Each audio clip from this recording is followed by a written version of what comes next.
ешкі сауып жатыр. Ешкінің үстінен ірімшік жасайды. Ірімшік жасаймыз да. Қатық ірімшік. Алдыңғы жылы былтыр құрт жасадық, көп қыс бойы жеп шықты. 1 литр береді мына ешкі. 1 литр сен емесің да.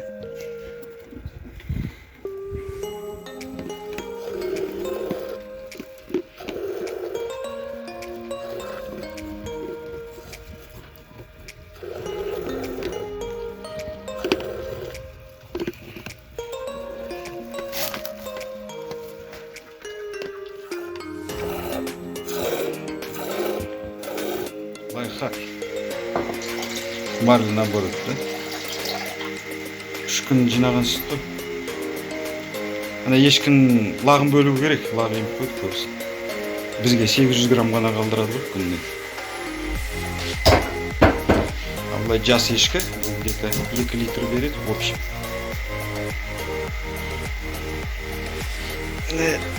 Жақты, енді ірімшік қайнатады. Қазір сүт піседі, сүт піскеннен кейін кішкене айран қосады екен. Айран қосады, содан кейін ақырын қайнатады 5 сағаттай. Сармай қосады 2-3 қасық.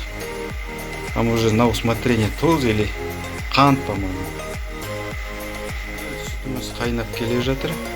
Көтеріліп 3 литр ешкінің сүті.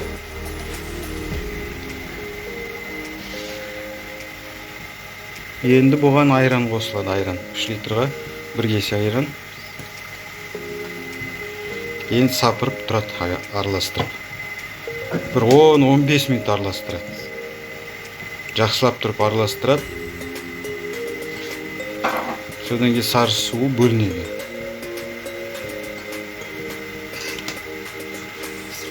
Мына уже бөлініп жатыр. Енді араластырып тұрады.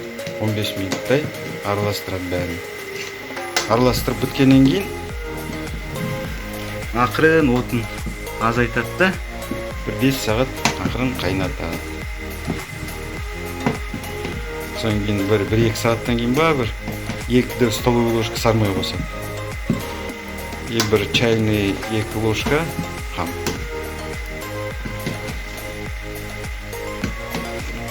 Қайнап, мына біріктеніп жатыр. Ақырын араластырып тұрады.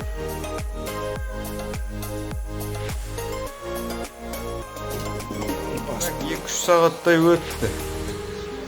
Май қосылды уже. Все.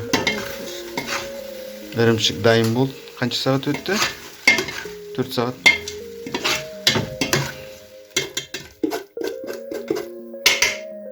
Ешкінің ірімшігі как пломбир вкус.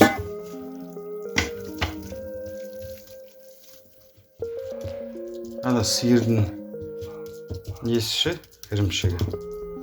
Дәмі басқаша. Мұнаны жек көрдім, но пломбир сияқты ма, сливочный вкус. Ешкінің. Бастырып қоясын, есі?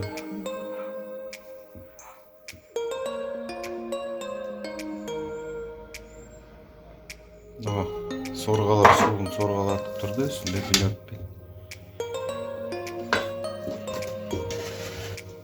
Аққан суы, ірімшік.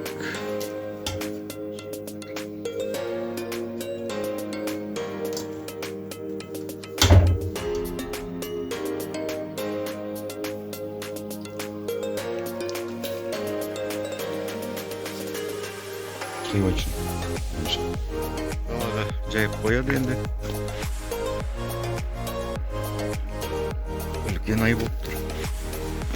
Үлкен айда дәмді болады. Ірімшігім дайын болды. Ешкінің ірімшігі.